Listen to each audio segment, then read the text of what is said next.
ಏನ್ ಗುರು, ಅಜಯ್ ರಾವ್ ಅವರು ಈ ತರ ಚೇಂಜ್ ಆಗಿಬಿಟ್ಟಿದ್ದಾರೆ. ಅವರ ಲುಕ್ಕು, ಅವರ ಸ್ಟೈಲ್ ಕಂಪ್ಲೀಟ್ ಆಗಿ ಚೇಂಜ್ ಆಗಿಬಿಟ್ಟಿದೆ.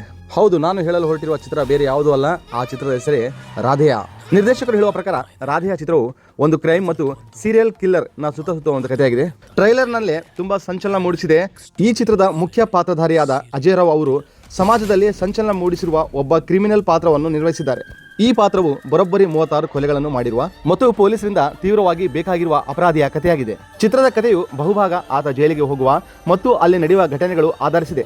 ನಿರ್ದೇಶಕ ವೇದಗುರು ಅವರ ಪ್ರಕಾರ ರಾಧೇಯ ಎಂದರೆ ಕರ್ಣನು ತನ್ನ ಅಳಿಸಲಾಗದ ತ್ಯಾಗಕ್ಕಾಗಿ ಹೆಸರುವಾಸಿಯಾಗಿದ್ದಾನೆ.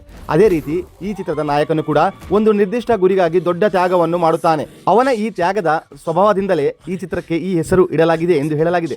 ನಾಯಕ ನಟಿಯಾಗಿ ಸೋನಾಲ್ ಅವರು ಈ ಚಿತ್ರದಲ್ಲಿ ಕ್ರೈಮ್ ರಿಪೋರ್ಟರ್ ಪಾತ್ರವನ್ನು ನಿರ್ವಹಿಸಿದ್ದಾರೆ.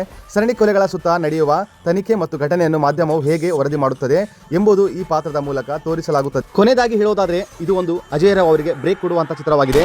ಮುಂದಿನ ಎಲ್ಲ ಚಿತ್ರವು ಅವರಿಗೆ ಸಕ್ಸಸ್ ಕಾಣಲಿ.